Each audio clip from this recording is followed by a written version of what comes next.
네, 반갑습니다. 손창용 세무사입니다. 자, 이번 시간에 세무사랑2를 활용하여 2015년 귀속 종합소득세 신고 실무에 대해서 설명드리고자 합니다. 자, 진행 방법에 있어서는 앞부분에서 이론적인 설명을 잠깐 드리고 후반부에 그러니까 세무사랑2 프로그램을 활용하는 방법에 대해서 설명을 드리겠는데요. 이 두 가지 방법을 병행해서 설명드리도록 하겠습니다. 그럼 우리 소득세에 대한 기본적인 개념을 몇 가지 정리하고 가도록 하겠습니다. 자, 소득세법에 있어서 소득을 판단하는 기준입니다. 소득 판단 기준은 자, 순자산 증가설이라는 부분이 있고요. 순자산 증가설이라고 하는 학설이 있습니다. 그리고 소득 원천설이라고 하는 학설이 있습니다. 자, 순자산 증가라고 하는 부분은 순자산이라고 하는 부분은 자산에서 부채를 차감한 부분입니다. 부채를 차감한 자본이 증가를 하면 자본이 증가하거나 감소하면 과세하겠다라는 부분이죠.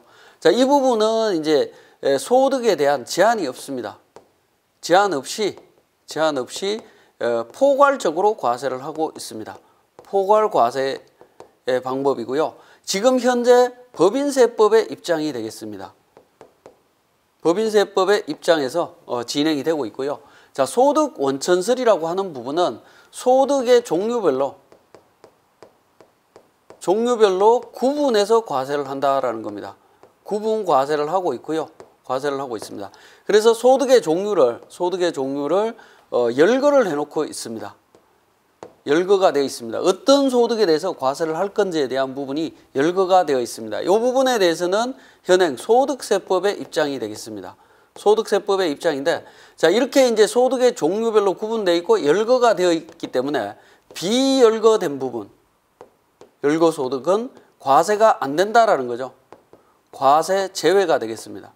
제외가 되는데 여기에 대표적인 부분이 우리 고정자산을 처분했을 때 고정자산 처분과 관련되는 부분, 처분 소원익이 과세에서 제외된다라는 부분이 되겠죠. 그 다음에 주식, 상장 주식이라든가 상장 주식 매매 차익 뭐 이런 부분들도 전부 다 열거가 안 되어 있기 때문에 과세에서 제외된다라는 겁니다. 그러므로 우리 소득세법은 법인세법과 다르게 원천설의 입장에서 진행이 되기 때문에 법에서 정해져 있는 소득의 종류가 어떤 건지를 정확하게 좀 파악을 하셔야 될 것 같습니다.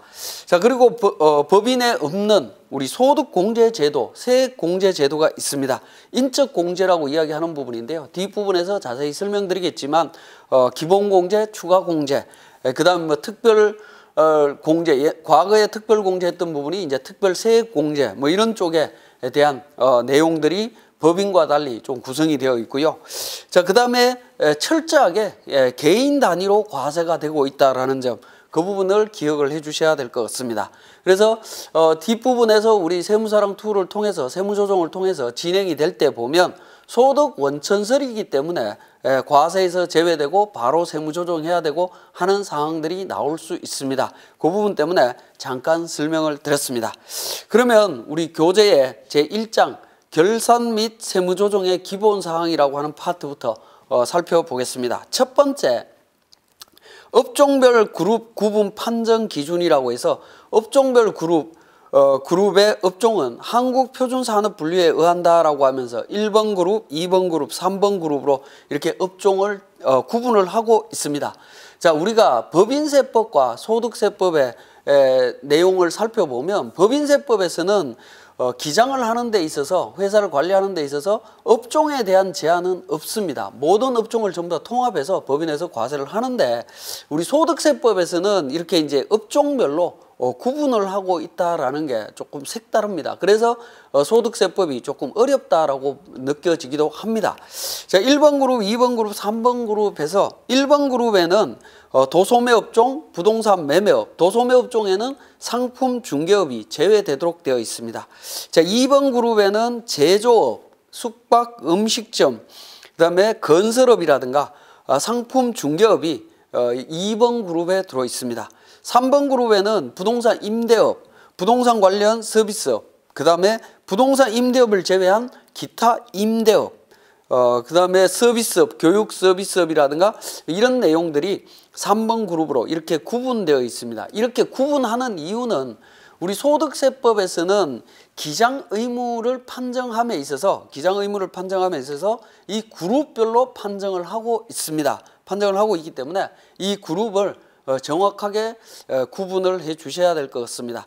여기에 나와 있는 업종은 앞에서 잠깐 말씀드렸습니다만은 한국표준산업분류에 의하도록 되어 있습니다. 그래서 여러분들이 실무를 하실 때 사업자 등록증상에 나와 있는 업태 종목과 상관없이 표준산업분류에서 분류하고 있는 내용대로 진행을 해 주셔야 됩니다. 물론 소득세법에서 표준산업분류와 달리 소득세법에서 규정하고 있다면 소득세법 규정을 따라가야 되겠지만 그렇지 않다면 표준산업분류에 의한다라는 거 기억해 주셔야 되겠고요.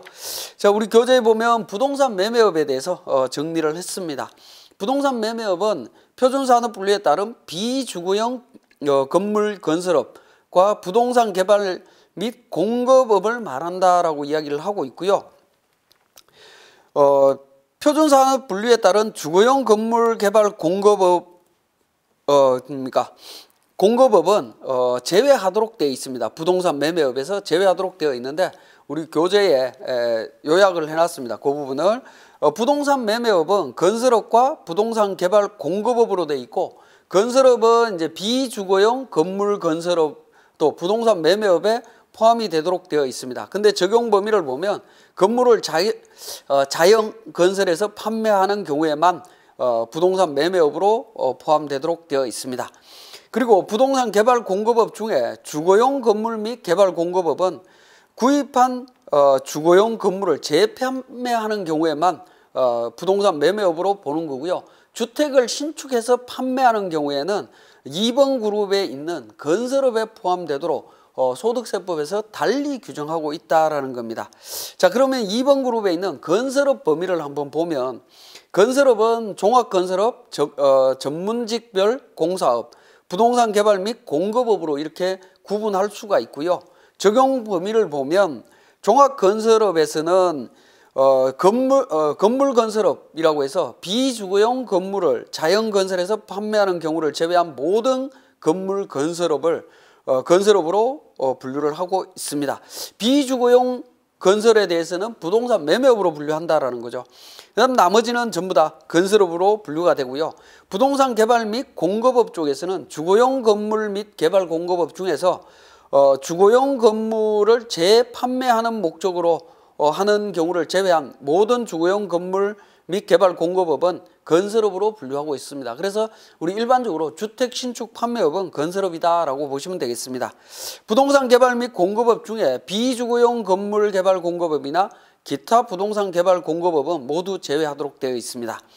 자, 그 다음에 3번 그룹에서 부동산 임대업에 대한 부분, 과거에는 부동산 임대업에 대해서는 조금 달리 적용을 하고 있었습니다. 부동산 임대업만 들어가고 기타 부동산을 제외한 기타 임대업이라든가 이런 부분들은 제외되도록 되어 있었는데 이걸 2014년도 이후부터는 부동산 및 임대업이라고 해서 전체 다를 부동산 임대업으로 해서 이제 3번 그룹으로 포함시키고 있다라는 겁니다. 자, 네 번째 조금 더 이제 세분화해서 2번 그룹에 있는 제조업에 대한 부분입니다. 자, 제조업의 경우에는 원래 제조 생산 시설이 있어야 됩니다. 제조 생산 시설이 없는 경우에는 제조업으로 사업자 등록이 나올 수가 없습니다. 그렇지만 대도시에 있는 경우에 제조업의 경우에도 타인의 제조 시설을 빌려서 생산하는 경우에도 제조업으로 될 수가 있습니다. 이때는 이제 의제 제조업이라고 하는데 의제 제조업에 대한 규정들을 한번 살펴보면 부가가치세법이나 소득세법의 규정이 거의 유사하게 있습니다. 이 유사한 내용 중에 우리 결론 부분을 한번 보시면 위탁 생산 장소와 상관없이 무조건 제조업으로 분류되는 걸로 해석이 됩니다. 그러니까 국내에서 생산했느냐 국외에서 생산했느냐에 구분 없이 제조업 전체가 제조업으로 분류되는 걸로 보여집니다. 그렇지만 이제 표준산업분류와 조세특례 제한법의 규정도 의제 제조업에 대해서 규정이 있습니다. 근데 이게 부가가치세법과 소득세법의 규정하고 유사하게 생겼습니다. 유사하게 생겼는데 특히 조세특례제한법을 보면 자기가 제품을 직접 제조하지 아니하고 제조업체에 의뢰하여 제조하는 사업으로서 그 사업에 대해서 1번부터 3번까지 요건을 충족하면 의제제조업으로 인정해 준다라는 건데, 그게 갈로안에 보면 사업장이 국내 또는 개성공업지구에 속하는 업체에 한한다. 그러니까 위탁 생산하는 업체가 국내에 있으면 제조업이지만 국외에 있다라고 했을 때에는 도매업으로 분류하도록 되어 있다라는 겁니다. 그렇기 때문에 표준산업분류와 조세특례제한법의 분류 방법과 부가가치세법, 소득세법에서는 이 분류가 다르다라는 점을 알 수가 있겠습니다. 그래서 업종 분류하실 때 정확하게 좀 구분을 해 주셔야 되고요. 자, 이러한 업종은 앞에서도 잠깐 말씀드렸지만 한국표준산업분류에 의한다라고 말씀을 드렸습니다. 그래서 잠깐 우리 인터넷에서 통계청 사이트를 통해서 표준산업분류에 대한 내용을 잠깐 살펴보고 진행하도록 하겠습니다. 자, 인터넷 포털 사이트에서 통계청을 검색하셔서 통계청 홈페이지로 접속을 합니다. 통계청 홈페이지를 접속하시게 되면 통계분류 포털이라고 하는 아이콘이 보일 겁니다. 자, 이 아이콘으로 접속을 하게 되면 한국표준산업분류라고 하는 아이콘이 다시 보일 거고요. 자, 이 부분을 다시 클릭하셔서 들어가게 되면 표준산업분류에 대한 소개 검색 연계표 자료실이 있습니다. 검색 사이트에서 분류 내용 보기에 관련해서 내용을 찾아주시면 될 것 같습니다. 자, 여기에서 보면 우리 교재에서 상품 중개업이라고 하는 부분이 1번 그룹에서 제외돼서 2번 그룹으로 가 있다라고 되어 있습니다. 자, 이 부분을 한번 보면 상품 중개업이라고 검색을 하게 되면 자, 분류 코드가 46번에 도매 상품 중개업이라고 내용이 나오고 있습니다. 그러면 분류 코드가 46번이기 때문에 표준산업 분류에 있어서 46번이 들어가 있는 지번 도소매업의 45번부터 47번 분류가 되겠죠. 그리고 46번에 보면 도매 및 상품 중개업의 상품 중개부터 시작해서 내용이 있습니다. 그러면 상품 461번에 상품 중개업인데 상품 중개업에 들어가면 4610번 상품 중개업이 있고요. 다시 클릭을 하게 되면 세부적인 내용들이 나오고 있습니다. 자, 이 부분을 보면 표준산업 분류는 대분류 도소매 업종이고요. 그 다음에 중분류에서 두 번째 46번에 있는 도매 상품 중개업, 그 다음에 소분류 상품 중개, 그 다음에 4610번이 상품 중개업인데 이게 세 분류가 되겠고요. 하단 부분에 세 분류에서 총 5단계로 이렇게 분류가 되고 있습니다. 이 내용들을 찾아서 확인을 해 주셔야 되는데, 상품 중개업은 결국에는 도소매업에 포함이 된다라는 겁니다. 도소매업에 포함이 되고 있지만 1번 그룹에 해당이 되지만 소득세법에서는 2번 그룹에 포함시키는 걸로 구분을 해놨습니다. 이렇게 표준산업분류에서 규정하고 있는 규정을 따라가긴 하겠지만 소득세법에서 별도로 달리 규정하고 있다면 그 규정으로 따라간다라는 겁니다. 그렇기 때문에 여러분들이 소득세법이든 조세특례제한법이든 업종에 대한 내용이 나올 때에는 반드시 이 표준산업분류에서 이 업종 분류 코드를 확인해 주셔야 됩니다. 확인해 주셔야 되는데, 여러분들이 이 내용을 정확하게 파악하시기는 조금 힘드시다라고 하면 이 업무를 담당하는 회사의 업무 상황을 가장 잘 알고 있는 분한테 표준산업분류에서 내용을 확인해 달라고 요청하시는 게 가장 좋을 것 같습니다. 어쨌든 우리는 소득세 신고를 하기 위해서는 이 업종 분류를 표준산업분류에서 정확하게 분류하는 것부터 진행을 해야 된다는 점 말씀드리고 계속 진행하도록 하겠습니다. 예, 두 번째, 업종 그룹별 기장 의무 등 판정 수익금액 기준해서 내용이 나와 있습니다. 자, 앞에서 살펴봤듯이 1번 그룹부터 3번 그룹까지 업종별로 표준산업 분류에 의한 업종별로 구분을 했습니다. 그렇게 구분하는 이유는 우리 법인세법에서는 이런 구분이 없었습니다.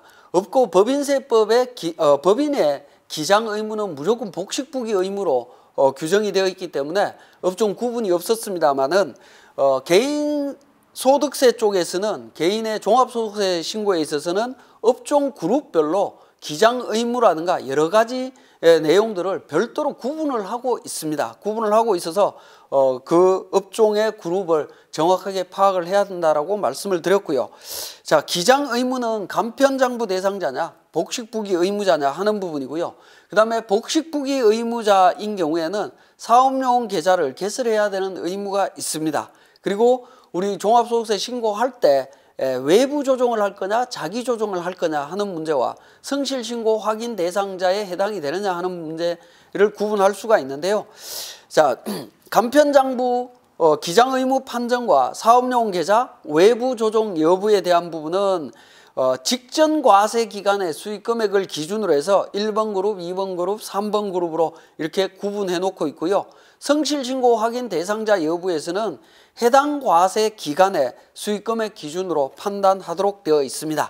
그래서 간편장부이냐 복식부기 의무자이냐는 하는 부분은 도소매 업종 도소매 그룹인 1번 그룹은 3억 원 기준입니다. 2번에 제조 건설 쪽은 1억 5천 기준이고요. 3번에 부동산 임대업 등에 대한 부분은 7,500만 원 기준입니다. 자, 1번 그룹의 절반이 2번 그룹이고요. 2번 그룹의 절반이 3번 그룹에 해당되는 수익금액이다라고 이해를 하시면 되겠습니다. 자, 복식부기 의무자에 해당되는 사람들은 모두 사업용 계좌 개설 의무가 있습니다. 그리고 외부 조정 여부에 대한 부분은 직전 과세 기준으로 6억 원, 1번 그룹은 6억 원, 2번 그룹은 3억 원, 3번 그룹은 1억 5천인데요. 자, 이 부분은 복식부기냐 간편장부냐의 기준 금액의 2배로 구성이 되어 있습니다. 2배로 구성이 되어 있고요. 자, 성실신고 확인 대상자 여부는 해당 과세 기간의 수익 금액이 20억, 10억, 5억으로 각각 그룹별로 정의가 되어 있습니다. 자, 해당 과세 기간에 신규로 사업을 개시한 사업자는 간편장부 대상자로 개업일자, 사업자 등록 일자에 관계없이 전기 수익 금액이 제로가 되도록 되어 있습니다. 자, 이제 특례 판정 기준이 되겠습니다. 성실신고 확인 대상 사업자의 특례 기준이 되겠는데요. 우리 앞에서 살펴봤던 1번, 2번, 3번 그룹으로 판정을 하는 게 원칙이지만 우리 교재에 나와 있듯이 사업 서비스업에 해당되는 변호사업부터 시작해서 공인 노무사업까지 이러한 사업자들은 전문직 사업자라고 일반적으로 이야기하는데요. 자, 이분들은 1번, 2번, 3번 그룹에 상관없이 무조건 3번 그룹으로 분류를 하고 있습니다. 3번 그룹에 해당이 되고요. 여기서 주의하실 부분은 약사법에 따른 약국을 개설한 경우에 약국은 어떻게 되느냐 하는 부분인데요. 약국은 사업 서비스업에 해당하지가 않습니다. 사업 서비스업에도 해당되지 않고요. 3번 그룹에 있는 보건업에도 해당되지 않도록 되어 있습니다. 표준산업 분류를 찾아보시면 약국은 소매업으로 되어 있습니다. 그래서 약국은 약사가 운영하는 약국은 소매업으로 분류해서 1번 그룹으로 판정해 주시면 되겠습니다. 자, 두 번째, 기장 의무 판정에 있어서 간편장부 대상자 적용 여부에 대한 부분인데요. 예외가 있습니다. 무조건 복식부기 의무를 적용하도록 되어 있는데 변호사부터 공인노무사업까지 업종과 의사업, 한의사업, 약국까지 해서 간편장부 대상자에서 제외되도록 되어 있습니다. 여기에 해당되는 업종들은 무조건 복식부기 의무자가 된다라고 보시면 되겠습니다. 자, 세 번째는 추계신고 시에 경비율 적용 기준이 되겠습니다. 1번, 2번, 3번 그룹은 그 그룹 구분한 내용을 그대로 지금 계속 적용을 하고 있습니다. 자, 추계신고라고 하는 부분은 우리 종합소득세 신고는 기본적으로 기장에 의해서, 즉 손익계산서에 의해서 우리 종합소득세를 신고를 합니다. 그렇지만 영세한 사업자들 같은 경우에 기장을 하지 않는 경우에 어떻게 할 거냐 하는 부분인데 그때 우리가 추계로 신고할 수밖에 없습니다. 추계로 신고하게 되는데 그 추계 신고 대상자를 구분하는 기준이 되겠습니다. 추계 신고도 단순 경비율과 기준경비율로 구분할 수가 있는데요. 계속사업자의 경우에는 1번 그룹은 6천만 원, 2번 그룹은 3,600, 3번 그룹은 2,400 기준으로 단순경비율과 기준경비율로 판단하도록 하고 있고요. 신규 사업자는 단기 수익금액 기준으로 해서 단순경비율과 기준경비율을 적용을 해줍니다. 신규 사업자는 원칙적으로 단순경비율, 추계신고한다라고 했을 때는 단순경비율을 적용받을 수 있지만 복식부기 의무자의 수익금액을 기준으로 해서 단순경비율과 기준경비율로 적용하도록 하고 있습니다. 자, 그리고 단순경비율과 기준경비율 적용 시에 주의할 사항은 단순경비율 적용 대상자와 기준경비율 적용 대상자가 이렇게 구분이 되는데, 단순경비율 적용 대상자는 기준경비율을 선택해서 신고할 수 있습니다. 그렇지만 기준경비율 적용 대상자는 단순경비율을 적용할 수가 없다라는 점이고요. 복식부기 의무자가 추계 신고할 경우에는 기준경비율의 2분의 1만 적용하도록 되어 있습니다. 만약에 세무사랑2를 통해서 복식부기 의무자가 추계 신고한다라고 하면 기준경비율의 2분의 1이 우리 세무사랑2 프로그램에서는 자동으로 반영되도록 되어 있습니다. 자, 그리고 신규 사업자 중에 당해 과세 기간의 수익금액이 복식부기 의무자의 수익금액 이상인 경우에는 단순경비율을 배제하고 기준경비율만 적용됩니다. 또 기준경비율 적용 대상자의 추계소득금액은 단순경비율에 의한 추계소득금액의 2.4배에서 3배를 넘는 경우에는 그 초과되는 부분은 없는 걸로 보고 계산하도록 하고 있습니다. 자, 세 번째, 단순경비율 적용이 배제되는 사업자라고 해서 의료업, 수의업, 약국, 그 다음에 변호사, 심판, 변론인업 해서 전문자격사업, 뭐 이런 부분들은 단순경비율이 배제된다라는 점 말씀드렸습니다. 자, 그리고 우리가 1번 그룹, 2번 그룹, 3번 그룹에 대한 그룹별 구분해서 말씀을 드렸지만, 만약에 거주자가 1번 그룹과 2번 그룹의 사업을 동시에 겸용한다라고 하면 어떻게 할 거냐 하는 부분인데요. 사업장이 2곳 이상일 때 업종이 같다면 단순 수익금액을 합치면 됩니다. 합치면 될 거고요. 업종이 다르다라고 하면 수익금액은 환산해서 판단해 주셔야 됩니다.